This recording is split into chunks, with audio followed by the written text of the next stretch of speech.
Assalamualaikum warahmatullahi wabarakatuh. Perkenalkan, nama saya Syafika dengan NIM 211211876 akan menampilkan hasil proposal yang sudah dirancang sebelumnya, yang mana judul proposal yang sudah dirancang tersebut adalah pengaruh ekstraksi daun gambir atau Uncaria gambir rocks terhadap diare pada balita. Bab 1, pendahuluan. A. Latar belakang masalah. Anak merupakan aset paling berharga yang menentukan masa depan suatu bangsa. Oleh karena itu, melindungi dan menjaga kelangsungan hidup anak dapat menentukan nasib bangsa di masa depan. Namun, penyebab kematian mengalami perubahan pada segala usia, mulai dari penyakit menular hingga penyakit tidak menular. Penyebab kematian bayi terbanyak adalah diare, yaitu 31,4%, dan pneumonia 23,8%. Selain itu, penyebab kematian balita juga sama dengan bayi baru lahir, yaitu diare 25,2% dan pneumonia 15,5%. Menurut PBB dan UNICEF, satu bayi meninggal setiap 3 menit atau sekitar 150.000 bayi meninggal setiap tahunnya. Menurut Gunira Olson, Kepala Perwakilan UNICEF di Indonesia, mengatakan penurunan angka kematian telah menurun dari 84 kematian per 1.000 kelahiran hidup menjadi 29 kematian per 1.000 kelahiran hidup. Angka kematian anak di Indonesia sangat tinggi karena beberapa alasan, termasuk buang air besar yang tidak tepat dan penggunaan air yang terkontaminasi sehingga menyebabkan diare dan penyakit mematikan lainnya. Saat ini, 1 dari 3 kematian anak di bawah usia 5 tahun disebabkan oleh diare.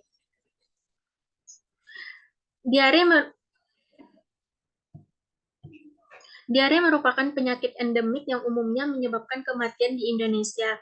Bagi bayi yang minum ASI eksklusif, diare adalah peningkatan frekuensi buang air besar atau BAB atau perubahan konsistensi tinja menjadi cair yang menurut ibu tidak normal atau tidak normal. Berdasarkan hasil survei prevalensi diare tahun 2014, angka kejadian diare secara nasional sebesar 270 per 1.000 penduduk dan terus meningkat setiap tahunnya. Sebelumnya, Riskesdas tahun 2013 menemukan angka kejadian dan prevalensi diare pada semua kelompok umur di Indonesia adalah 3,5 sampai 7%. Berdasarkan literatur, penyebab utama diare pada anak yaitu 60 sampai 70% adalah virus, sekitar 10-20% adalah bakteri, dan kurang dari 10% adalah parasit. Rotavirus dan enterovirus paling umum diketahui menyebabkan diare akut. Saat ini banyak sekali penelitian yang dilakukan mengenai pengobatan medis dan tradisional untuk diare itu sendiri. Dalam dunia medis, obat-obatan tertentu biasa digunakan, misalnya prednison, loperamid, dan masih banyak jenis obat lain untuk mengatasi diare. Saat ini tanaman obat juga banyak digunakan untuk pengobatan diare secara tradisional. Hal ini karena obat tradisional dinilai memiliki efek samping yang relatif lebih sedikit dibandingkan obat farmakologis. Beberapa tanaman obat yang biasa digunakan untuk penanganan diare oleh masyarakat adalah gambir. Tanaman gambir merupakan tanaman daerah tropis yang termasuk famili rubies dengan ketinggian 1,5 sampai 2 meter yang banyak tumbuh di daerah dataran tinggi pada negara Argentina, Filipina, dan Indonesia. Tanaman gambir dapat dimanfaatkan sebagai obat dalam, antara lain adalah obat anti diare, anti peradangan, dan obat sakit perut. Secara teori, semua hal itu dapat terjadi karena gambir mengandung senyawa polifenol. Secara nutritif, manfaat senyawa polifenol bagi tubuh manusia belum banyak diketahui. Tetapi, secara teori, senyawa polifenol dapat memberikan efek yang baik pada sistem pencernaan manusia karena memberikan oligosakarida dalam kolon. Kemudian B, rumusan masalah, yang mana rumusan masalahnya adalah apakah pemberian intervensi ekstraksi daun gambir atau Uncaria gambir rocks berpengaruh terhadap diare pada balita. Kemudian tujuan, yang pertama tujuan umum, yaitu untuk mengetahui pengaruh pemberian ekstraksi daun gambir atau Uncaria gambir rocks terhadap diare pada balita di Puskesmas Nanggalo, Kota Padang. Yang kedua, tujuan khusus, Pertama, diketahuinya distribusi frekuensi daun gambir atau Uncaria gamirops. Yang kedua, diketahuinya distribusi frekuensi diare pada balita di Puskesmas Nanggalo, Kota Padang. Yang ketiga, diketahuinya pengaruh pemberian ekstraksi daun gambir atau Uncaria gamirops terhadap diare pada balita di Puskesmas Nanggalo, Kota Padang. Selanjutnya untuk manfaat, yang pertama bagi peneliti, menambah wawasan peneliti tentang pengembangan ilmu keperawatan tentang adanya pengaruh pemberian ekstraksi daun gambir atau Uncaria gamirops terhadap diare pada balita. Yang kedua, bagi institusi, sebagai masukan untuk institusi keperawatan agar tetap memperhatikan pengobatan alternatif dalam pendidikan ataupun intervensi keperawatan dalam upaya penanganan awal masalah diare. Yang ketiga, bagi pengembangan ilmu. Dengan adanya penelitian ini diharapkan akan sangat bermanfaat bagi pengembangan ilmu pengetahuan, menambah pengetahuan dalam bidang pengobatan tradisional, khususnya ekstraksi daun gambir terhadap penyakit diare.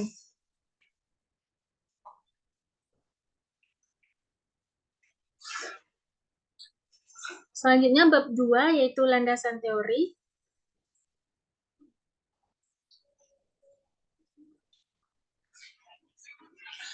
A. Balita. Pertama, pengertian balita.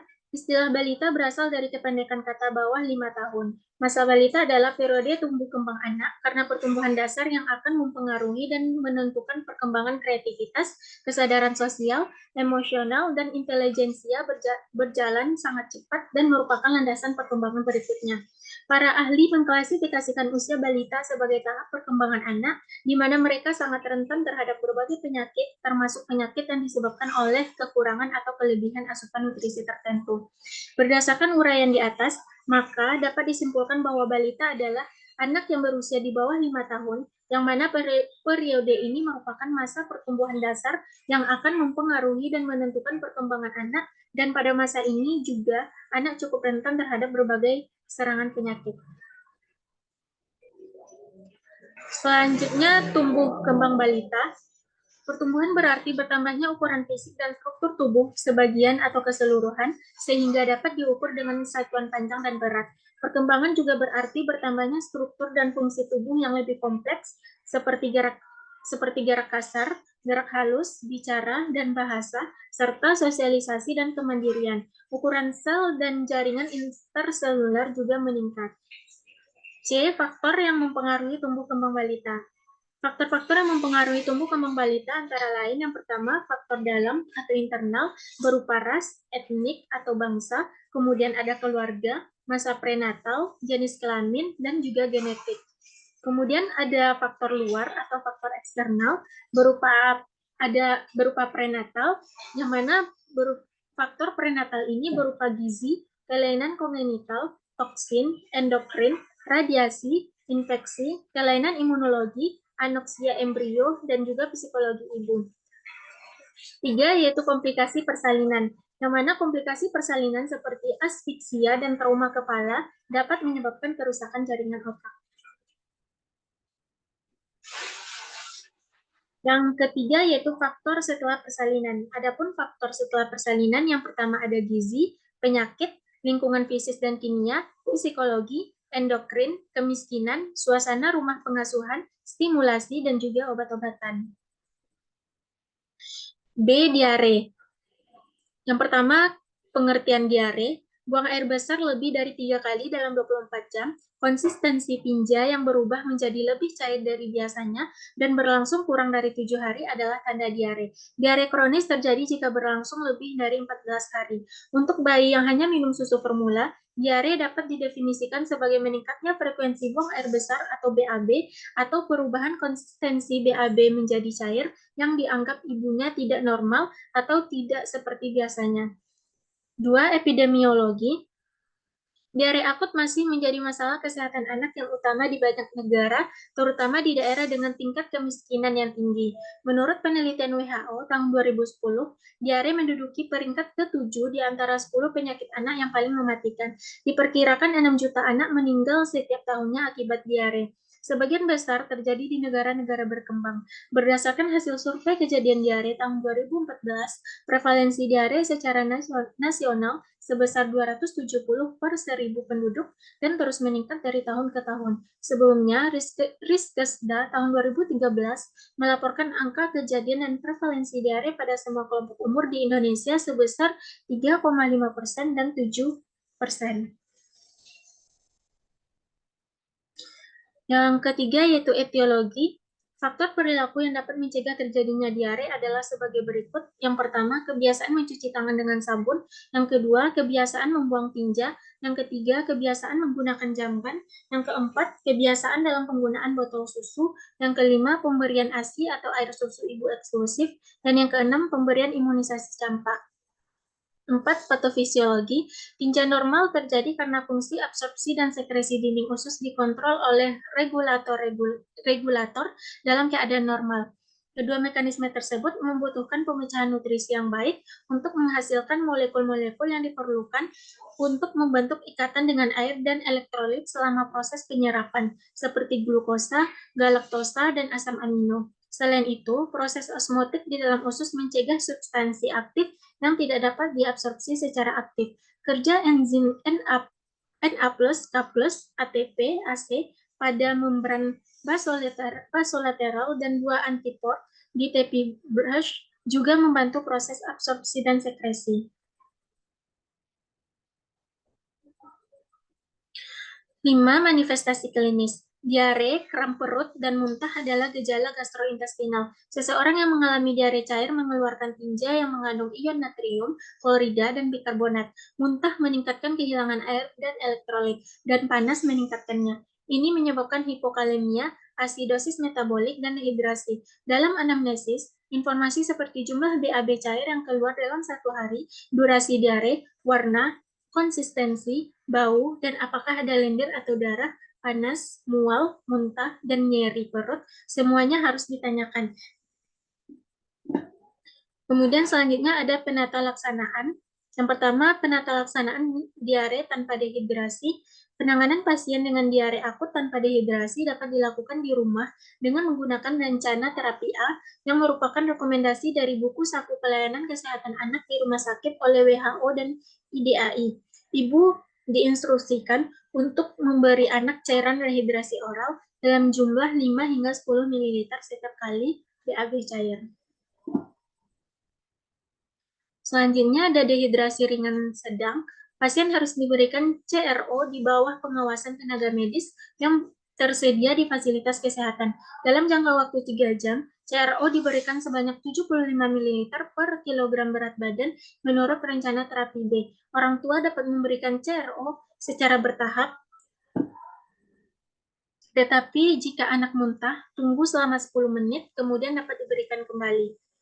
Selanjutnya ada dehidrasi berat, yang mana sementara anak diberi jalur intravena, dehidrasi cairan dengan ringer laktat, ringer asetat, dan natrium klorida 0,9% yang harus dipasang. Selanjutnya faktor-faktor yang berhubungan dengan diare. Menurut Ratnawati tahun 2009, beberapa faktor yang dapat meningkatkan insiden, intensitas penyakit, dan durasi diare adalah sebagai berikut. Yang pertama, tidak memberi bayi ASI sampai 2 tahun. Yang kedua, yaitu kurang gizi. Yang ketiga, dalam 4 minggu terakhir, kekebalan tubuh anak-anak yang menderita campak telah menurun, yang menyebabkan campak, diare, dan disentri menjadi sering dan menyebabkan masalah yang berat.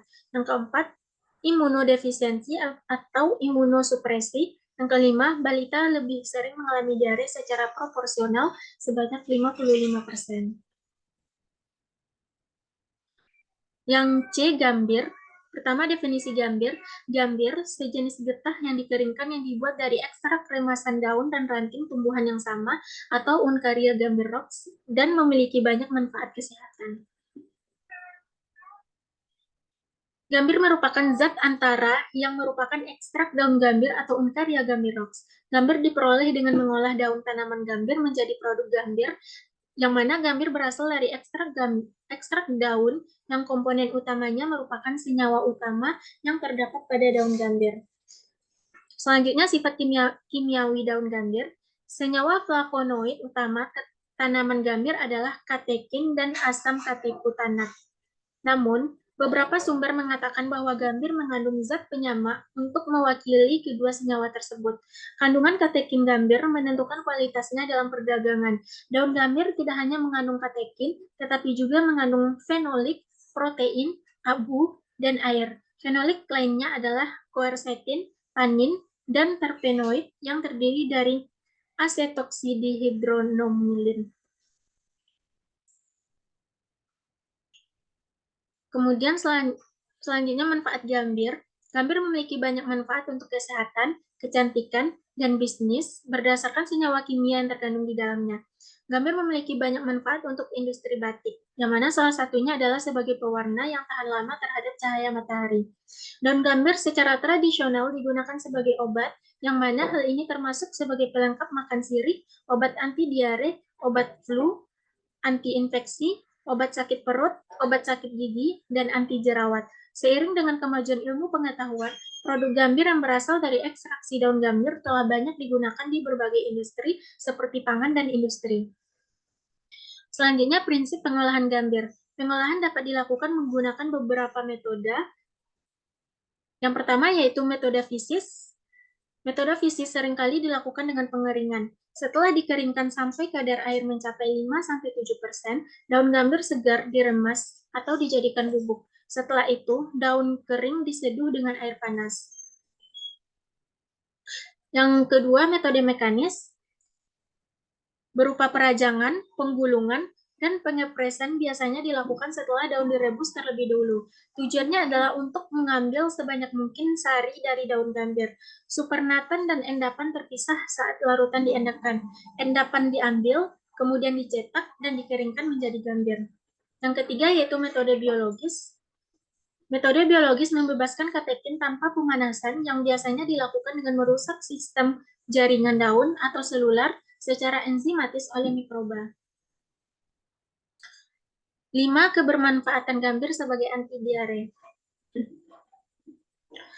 Tanaman gambir dapat digunakan sebagai obat dalam berbagai bentuk, termasuk untuk pengobatan diare, peradangan, dan sakit perut. Secara teori, ini semua dapat terjadi karena gambir mengandung senyawa polifenol yang dapat membantu sistem pencernaan manusia dengan menghasilkan oligosakarida dalam usus yang dapat digunakan oleh mikroflora usus untuk menghasilkan asam lemak rantai pendek seperti butirat, asetat, dan propionat.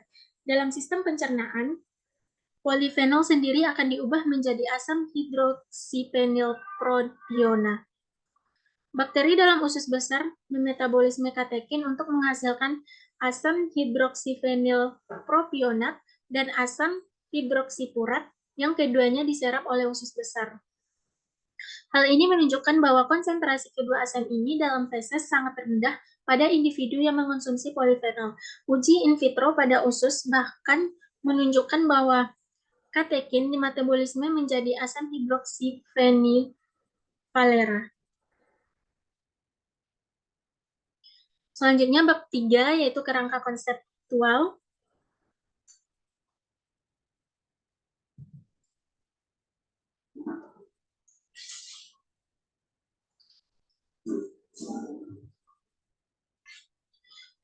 Yang pertama, kerangka teori.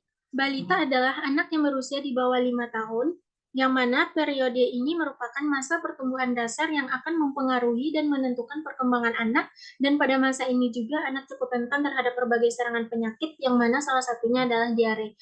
Diare adalah kondisi di mana buang air besar dalam bentuk cairan lebih dari 3 kali dalam 1 hari, dan biasanya berlangsung selama 2 hari atau lebih.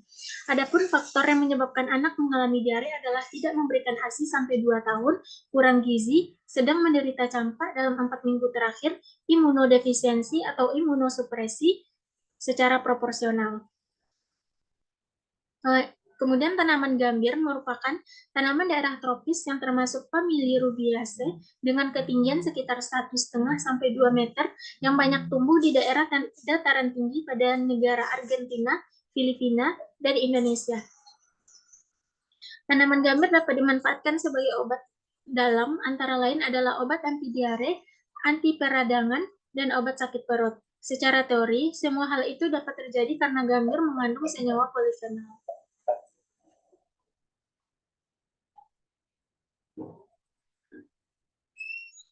Kerangka teorinya adalah faktor penyebab tidak memberikan ASI sampai 2 tahun, kurang gizi, sedang menderita campak dalam 4 minggu terakhir, imunodefisiensi, dan juga secara proporsional. Kemudian terjadinya diare pada balita sehingga akibatnya adalah nyeri abdomen, nafsu makan menurun, mual muntah, dan juga distensi abdomen.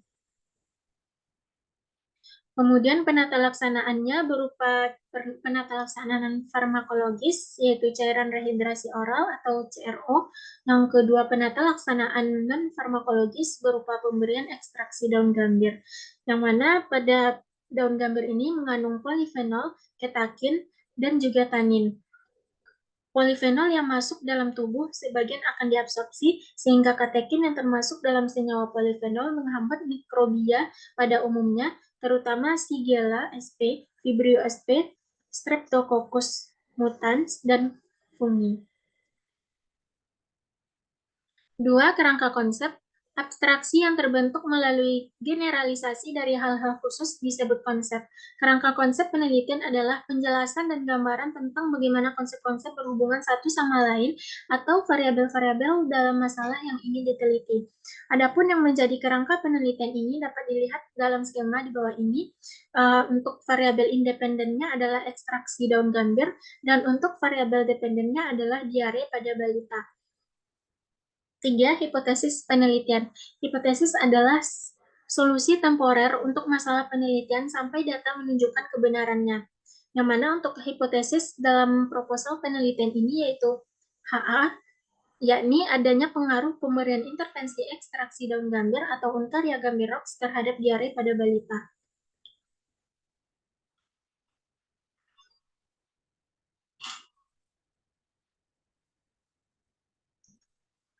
Selanjutnya bab 4, yaitu metode penelitian.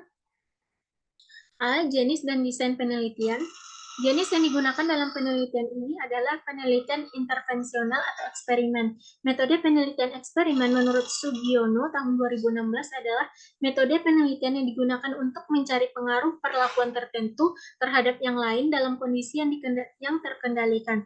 Desain yang digunakan dalam penelitian ini yaitu pre-experimental design. Adapun bentuk rancangan yang digunakan dalam pre-experimental design adalah one group pretest post-test design. Pada desain ini, terdapat pretest sebelum diberikan perlakuan. Dengan demikian, hasil penelitian dapat diketahui lebih akurat karena dapat membandingkan dengan keadaan sebelum diberikan perlakuan. Jadi, dilakukan pretest atau pengukuran tingkat diare kepada objek penelitian sebelum diberikan terapi ekstraksi gambir. Setelah diberikan ekstraksi gambir atau intervensi, dilakukan post-test atau pengukuran tingkat diare untuk mengetahui adanya perubahan tingkat diare pada objek penelitian setelah diberikan ekstraksi daun gambir. Adapun bentuk rancangan penelitian ini adalah sebagai berikut, yang mana pretestnya yaitu O1, kemudian diberikan intervensi, dan lalu dilanjutkan dengan post-test dengan diberi simbol O2. Yang mana O1 ini adalah pengukuran tingkat diare sebelum diberikan intervensi ekstraksi daun gambir, X itu adalah intervensi, O2 itu adalah pengukuran tingkat diare sesudah diberikan intervensi ekstraksi daun gambir. B. Waktu dan tempat penelitian. Adapun penelitian ini akan dilaksanakan di Nanggalo dengan mencari data dan mengumpulkan data kejadian diare dan dehidrasi berat di Puskesmas Nanggalo dari bulan Maret 2024 sampai Desember 2024. C, yaitu populasi dan sampel. Pertama, populasi. Populasi itu adalah keseluruhan objek penelitian yang akan diteliti. Dalam penelitian ini, yang menjadi populasi adalah seluruh balita yang mengalami diare di Kecamatan Nanggalo, Kota Padang, yang berjumlah sebanyak 15 orang. Selanjutnya sampel. Sampel menurut Ari Kunto tahun 2010 adalah sebagian atau wakil dari populasi yang diteliti. Apabila jumlah responden kurang dari 100, sampel diambil semua sehingga penelitiannya merupakan penelitian populasi. Menurut Sugiono, apabila jumlah populasi relatif kecil, yaitu kurang dari 30 orang, maka teknik pengambilan sampel yang digunakan adalah total sampling. Total sampling adalah teknik penentuan sampel yang mana bila semua anggota populasi dijadikan sebagai sampel. Dalam penelitian ini, sampelnya adalah 15 orang balita yang mengalami diare di Kecamatan Nanggalo, Kota Padang. 3. Kriteria sampel. Sampel adalah balita yang mengalami diare di Kecamatan Nanggalo, Kota Padang yang memenuhi kriteria inklusi dan eksklusi. Adapun kriteria kriteria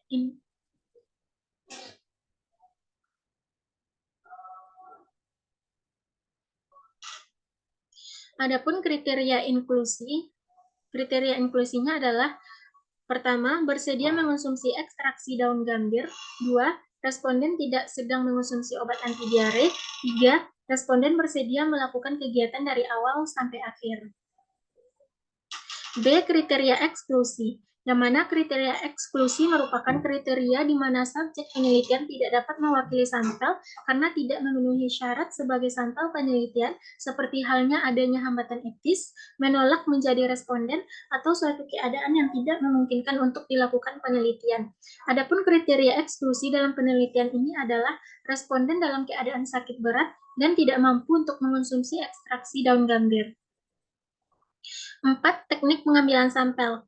Teknik sampling yang digunakan dalam penelitian ini adalah dengan cara total sampling, yaitu teknik penentuan sampel apabila semua anggota populasi digunakan sebagai sampel. Hal ini dilakukan apabila jumlah populasi relatif kecil, yaitu kurang dari 30 orang. Populasi secara keseluruhan balita yang mengalami diare adalah sebanyak 15 orang. Dengan demikian, sampel yang digunakan dalam penelitian ini adalah 15 orang dengan menggunakan teknik total sampling. Penelitian ini dilakukan selama 15 hari atau selama 2 minggu. Selanjutnya, variabel dan definisi operasional. Pertama, variabel. Variabel penelitian adalah segala sesuatu yang berbentuk apa saja yang ditetapkan oleh peneliti untuk dipelajari sehingga diperoleh informasi tentang hal tersebut, kemudian ditarik kesimpulannya. Variabel yang terdapat dalam penelitian ini terdiri atas variabel bebas atau variabel independen, yaitu ekstraksi daun gambir atau Uncaria gambir rox, dan sedangkan variabel terikat atau variabel dependen dalam penelitian ini adalah diare pada balita. Selanjutnya, definisi operasional. Untuk definisi operasional, variabel pertama yaitu ekstraksi daun gambir, yang mana definisi operasionalnya adalah produk antara yang merupakan ekstrak dari daun gambir yang secara efek farmakologi, ekstrak gambir mampu mengatasi diare karena sifat astringentia dari tanin. 2. Diare pada balita, yang mana definisi operasionalnya yaitu meningkatnya frekuensi buang air besar atau BAB, atau perubahan konsistensi BAB menjadi cair pada anak usia kurang dari 5 tahun di Nanggalo, Kota Padang, yang mana alat ukurnya yaitu kuesioner, dan cara ukurnya yaitu memberikan pertanyaan menggunakan skala kuesioner, di mana wawancara ini dilakukan secara langsung melalui orang tua responden, dan hasil ukurnya untuk nilai 1 yaitu tinggi, untuk nilai 2 yaitu sedang, dan untuk nilai 3 yaitu rendah. Dan untuk skala ukurnya adalah ordinal. Selanjutnya, instrumen penelitian. Instrumen penelitian digunakan untuk mengumpulkan data penelitian. Penelitian ini menggunakan angket atau kuesioner. Angket adalah metode pengumpulan data yang memberikan serangkaian pertanyaan atau kata-kata tertulis kepada responden untuk dijawab. Dalam penelitian ini, jenis angket yang digunakan adalah closed-ended question atau angket tertutup.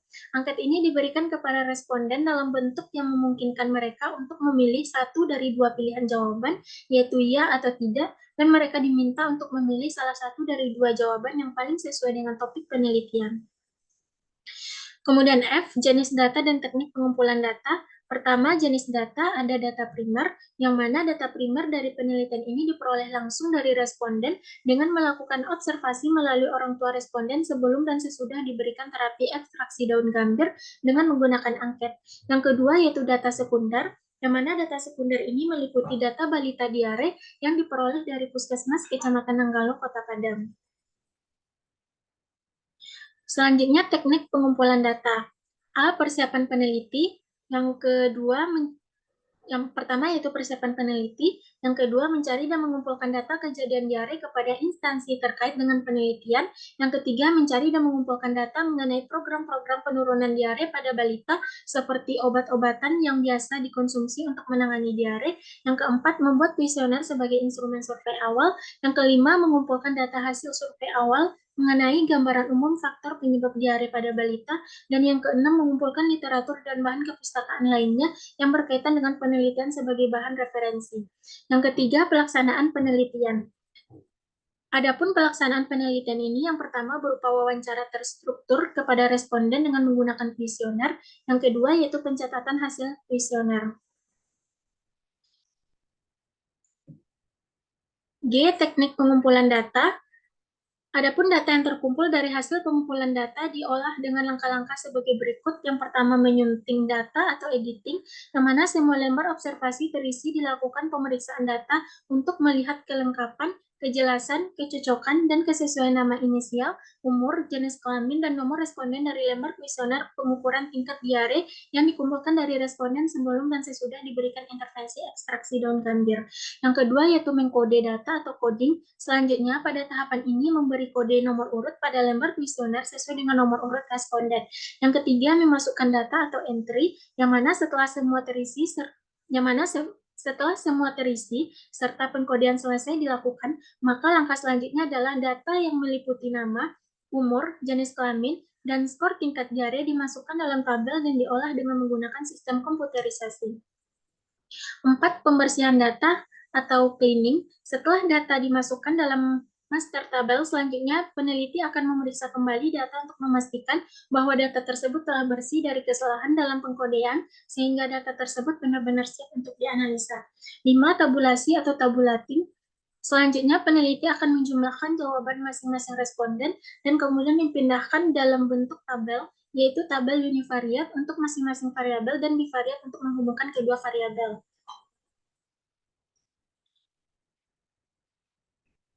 Selanjutnya, analisa data. Pertama ada analisa univariat. Pengolahan data dilakukan dengan sistem komputerisasi dan analisa data dilakukan untuk mendapatkan rata-rata variabel yang diteliti, yaitu skor tingkat diare dengan nilai rata-rata, standar deviasi, nilai maksimum, dan nilai minimum. Hasil penelitian ditampilkan dalam bentuk tabel sebelum dan sesudah diberikan intervensi ekstraksi daun gambir. Yang kedua yaitu analisa bivariat, yang mana analisa bivariat dilakukan untuk mengetahui perbedaan nilai tingkat diare sebelum atau pretest dan sesudah atau post-test diberikan intervensi ekstraksi daun gambir. Analisa ini dilakukan tergantung dari normalitas data yang didapatkan. Uji normalitas bertujuan untuk mengetahui apakah data yang akan dianalisis berdistribusi normal atau tidak.